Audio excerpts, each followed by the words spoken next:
nous poursuivons avec une entrevue avec une journaliste qui a travaillé au Pop Rock pendant 5 années, c'est bien ça? Oui. Et qui a fait beaucoup, beaucoup de reportages qui ont marqué l'histoire du Québec. Alors, je vous présente Marie-France Rémillard. Bienvenue. Merci, Géo. Bienvenue. Merci. Bienvenue, Marie. Donc, on fait un court rappel, évidemment, on va spécifier un peu plus loin, là, mais c'était donc à ce moment-là, 75 à 80, quelque chose comme ça, avec le pop rock? Oui, j'ai commencé à l'automne 75. 75. Suite à un texte que j'avais envoyé par la poste au Pop Rock. J'avais fait la critique du spectacle de Nazareth, qui était à la Place des Nations. Et Mario Lefebvre m'avait rappelé, m'avait demandé si j'étais intéressée à écrire d'autres textes. Okay. Alors, la première fois qu'on avait publié justement ce texte-là de Nazareth, j'étais tellement excitée de voir mon texte. J'étais habituée de faire des textes comme dans les journaux secondaires, mais pas dans le journal que j'aimais beaucoup lire. Déjà que tu connaissais, évidemment, et c'est pour ça qu'un peu, on a la même histoire. On a vu, on a aimé, on s'est dit, j'aimerais ça pouvoir écrire là. C'est bien. Alors, on va revenir à cette belle époque, parce qu'il ne faudrait pas oublier que tu es venu de quelque part. Tu es né au Québec, j'imagine, avec un nom comme ça. À Montréal. À Montréal, oui. Tu as passé ta jeunesse, ton enfance à Montréal aussi? Mon enfance, je l'ai passée à Montréal. Ensuite, on est déménagé ce qui était l'île Jésus, qui est devenu Laval. Ah oui. Parce que mes parents étaient professeurs, alors pour eux, c'était plus facile d'avoir des postes dans ce temps-là. Après, je suis revenue à Montréal quand j'étais plus grande. Oui. Et pendant, disons, on va dire l'enfance, ton adolescence, il y avait des musiques qui ont marqué ton adolescence pour t'amener à devenir journaliste dans la musique? Mes parents n'écoutaient pas de musique rock. C'était plutôt des musiques populaires. Alors, j'avais pas non plus de grand frère, vu que c'est moi qui est l'aîné de la famille. L'aîné. Alors, il a fallu que je découvre par moi-même. Dans ce temps-là, il y avait une radio qui s'appelait CKGM, avant qu'elle devienne Chaume, qui était sur la bande AM, qui m'a permis de découvrir plusieurs musiques. Alors, ça a débuté avec Grand Funk Railroad, avec Three Dog Nights, et tous ces groupes-là. Et j'ai eu une amie qui m'a fait découvrir Led Zeppelin, et ils venaient en concert quelques mois plus tard au Forum. Je suis allée les voir, et là, ça a été vraiment, vraiment le coup de foudre. C'était mon premier spectacle rock en février 75. 75. Et le lendemain, je me rappelle, j'allais au Mont-Saint-Louis, je déjeunais à tous les amis, je leur disais, mon Dieu, j'ai vu quelque chose de... Pour moi, ça a été foudroyant. J'ai étudié pour être vétérinaire et j'ai fini en étant journaliste rock aux grandes dames de mes parents. Aux grandes dames, parce que tu as tenu ton bout, comme on dit. À un moment donné, tu as réalisé que tu pouvais gagner suffisamment, au moins pour, comme on dit, c'était pas le Pérou, hein, dans le temps, on se comprend. Je pense que c'était pas une question d'argent, c'est une question de passion et un côté naïf peut-être, ou un côté créatif. Ça dépend de chaque personne, qu'est-ce que ça vient chercher en nous. L'argent, pour moi, n'a jamais été ma motivation. Ça l'est pas plus en 2017. Oui, je comprends. Surtout dans ce temps-là, on était en même place en même temps. C'est pas avec les petits chèques de paye qu'on avait, maigrichons, qu'on pouvait vraiment gagner notre vie. C'est pour ça que je te lève mon chapeau ayant connu cette époque. D'avoir survécu autant de temps avec si peu, ça ajoute à ton mérite. Donc, tu es intéressé à la musique et à un moment donné, tu trouves que tu peux écrire et tu as été une facilité d'écrire, d'être capable de faire un résumé d'un spectacle, d'un disque? Ça t'est venu facilement? Je pense que c'est une question de passion. On écoute, dans ce temps-là, on découvrait des groupes, comme, je ne sais pas, Aerosmith, Van Halen. Alors, c'était à nous, on ne pouvait pas se baser sur rien d'autre. Il y avait peu de ressources dans ce temps-là. Alors, il fallait vraiment se faire notre propre idée.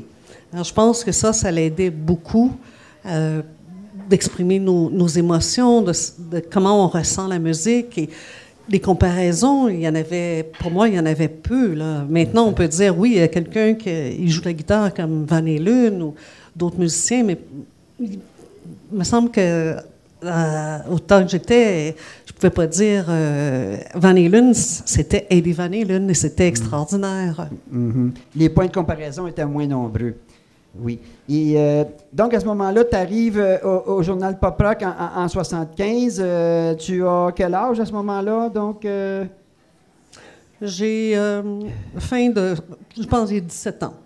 Quand même. Oui, 17 ans. Tu n'as pas encore 20 ans. Oui. Et tu as connu évidemment Mario Lefebvre. On va faire un peu du name dropping. Il y avait l'époque où Jacques Landry était là. Oui, c'est Mario et Jacques Landry aimaient beaucoup la scène progressive et c'était extrêmement populaire. J'appréciais beaucoup ces groupes-là. J'ai vu Gentle Giant, Genesis à plusieurs reprises, mais c'était pas une musique qui venait me chercher. Moi, c'était plus une musique rock très rythmée. Alors, je lisais leurs textes, je trouvais ça fantastique et surtout, ce que j'aimais, c'est que je pouvais aller interviewer, voir les spectacles qu'eux ne couvraient pas. Oui, c'est ça. Alors, c'est ça. Souvent, que ce soit la musique ou autre chose, c'est vraiment de trouver sa niche. C'est vraiment ce qui est plus important. Et j'ai réussi à la trouver et j'ai continué là-dessus. Bon, la musique rock, après, ça a été la musique heavy metal qui était plus populaire parce qu'il y avait encore plus de groupes. Et malheureusement, la scène progressive rock s'est un peu éteinte, ce qui est malheureux, là. Oui. Oui. Donc, ton premier article, Nazareth. Après, on peut avancer dans le temps. Tu te souviens un petit peu des spectacles que tu as couverts. Led Zeppelin, est-ce que tu avais fait un reportage dessus à ce moment-là? Non, pas la première fois. Non. Tout ça, je l'avais lu dans le Pop Rock, par contre. Oui, c'est ça. Je lisais, dans ce temps-là, il y avait la journaliste Lise Ravary, qui est toujours maintenant... Lise Ravary. Oui. Alors, je me rappelais de ces noms-là. Mais non, au début, je couvrais la scène québécoise, qui était un petit peu moins couverte dans le journal en ce temps-là. Alors, j'allais faire des entrevues avec Diane Dufresne, Jean-Pierre Ferland. J'allais voir tous ces spectacles-là. Et à un moment donné, j'ai pris plus de place. J'ai fait des demandes. Je me suis dit, je vais aller voir tel spectacle à l'extérieur. Alors, je savais que les gars n'y allaient pas. Alors, je me suis dit, je vais y aller. Oui, parce que c'était toute une aventure. Il fallait avoir le budget pour y aller. Il fallait se débrouiller pour avoir un peu l'argent de payer l'autobus, puis la chambre d'hôtel. Et franchement, oui, tu es une des premières ici qui s'est promenée dans le monde. Tu es allée à New York, j'imagine, la première fois, ton premier voyage? Je suis allée... oui, je suis allée à New York justement pour aller voir Led Zeppelin en 1977. Non, pas à New York, à Détroit, au Pontiac Silverdome. Lorsqu'ils ils ont joué devant plus de 70 000 personnes et quelques mois plus tard, je suis allée les revoir 2 fois au Madison Square Garden. Et le lendemain du premier spectacle que j'ai vu, je suis allée à leur compagnie 10 à Swan Song et c'est la première fois que j'ai rencontré Robert Plant. Alors pour moi, c'était incroyable. Oui. D'ailleurs, on a une photo témoin qui est parue sur le site de la famille Rock. On voit Robert Plant qui t'embrasse sur la joue, là. Oui, ça, c'était la tournée avec Phil Collins quand il est revenu en solo. OK. Oui. Après, j'ai eu la chance de le revoir à plusieurs reprises. Et puis, il y a eu aussi la photo avec Greg Lake, qu'on a vu aussi. Ça aussi, elle a une histoire particulière. Oui, Greg Lake, c'est quelqu'un que j'ai toujours beaucoup aimé. Je trouvais qu'il était très facile d'accès. C'est une personne qui était très, très positive. Je l'ai côtoyé dans les années de Emerson, Lake and Palmer, lorsqu'ils sont venus pratiquer ici, en la tournée 77 à l'Aréna Saint-Michel. Oui. Et je l'ai revu les dernières années qu'il est venu aussi. Je trouvais que c'était vraiment une personne très, très généreuse. Du point de vue d'être une femme journaliste dans le domaine rock, tu as des anecdotes à nous raconter? Est-ce que ça t'a ouvert des portes, fermé des portes, des chambres d'hôtel, les portes de chambres d'hôtel? Le fait d'être une femme? Oui. Fais-tu du harcèlement, moi, là? Non, mais je pense que ce que je cherchais quand je faisais des entrevues, c'était, comme j'aimais beaucoup la musique, c'était de poser des questions au niveau musical. Moi, le potin, ça ne m'intéressait pas. Oui. Alors, cet aspect-là a fait que j'ai eu peut-être plus d'entrevues, que j'ai lié des amitiés avec, par exemple, Neil Peart de Rush, qui m'avait dit, bon, Marie-France, j'ai étudié en français, la première entrevue, c'est avec toi que je vais la faire. C'est bien, oui. Parce que c'était vraiment des questions au niveau musique. Oui, bien sûr. Et aussi le fait qu'il y avait moins de journalistes dans ce temps-là. Et même si je voyais des choses, je ne le rapportais pas. Alors, quand on m'invitait, on me disait, oui, elle peut aller parce que... Pour moi, ça m'intéressait pas. Ça faisait partie du quotidien. Là, dans ces années-là, il y avait, c'est sûr, des choses un peu excessives, mais pour moi, ça me heurtait pas. C'était plus de...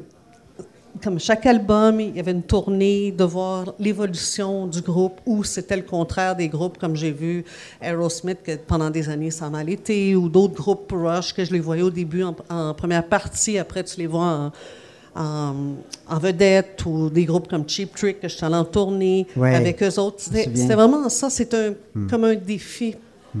C'est pour ça que je te pose un peu cette question-là, parce que, bon, c'est sûr que dans ce temps-là, il y avait beaucoup d'actions qui se passaient. Quand je parle d'ouvrir la porte de chambre, pas nécessairement négatif, mais à savoir que, oui, viens dans telle place, puis on va avoir un party après, puis bon, on assiste. Moi-même, j'ai eu l'occasion d'assister à certaines choses qui n'étaient pas quand même si illégales que ça.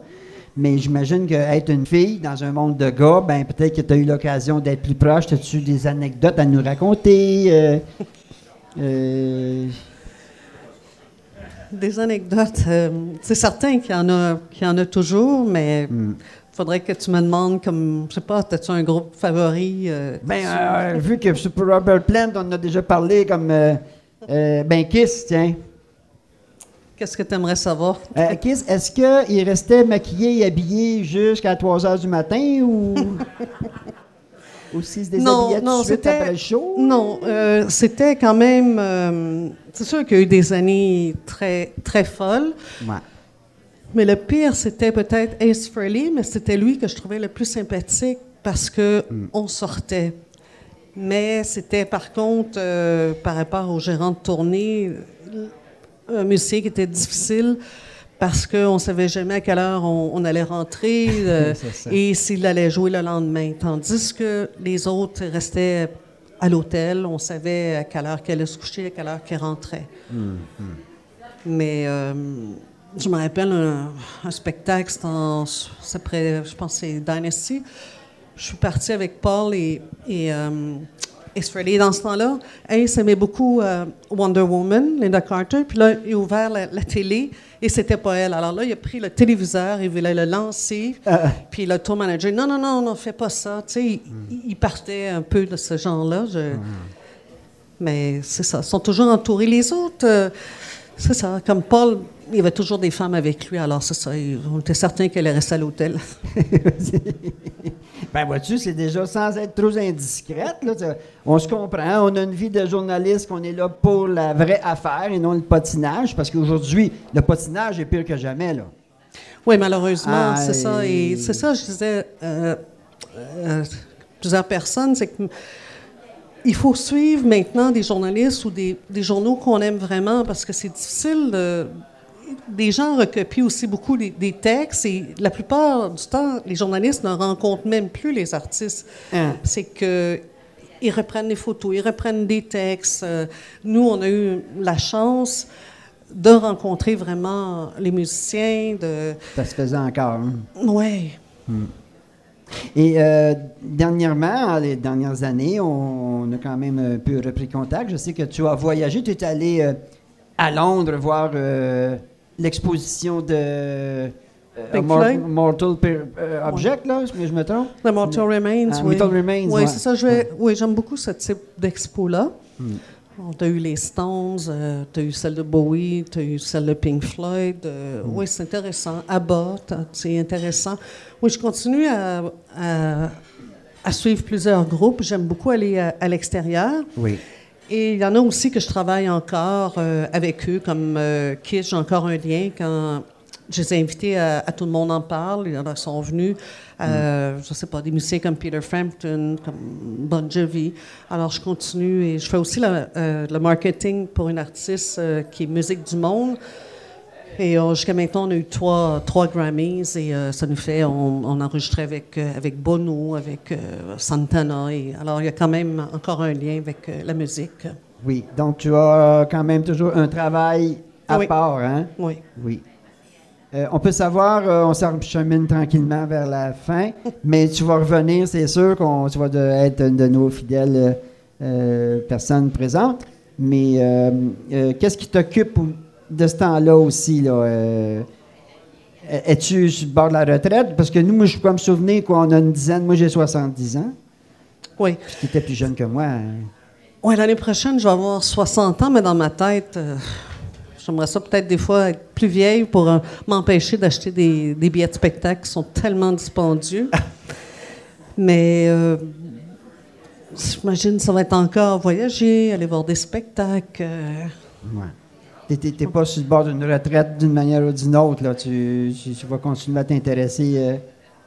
Oui, en général, j'ai jamais vraiment planifié ça arrive, et au-delà des rencontres.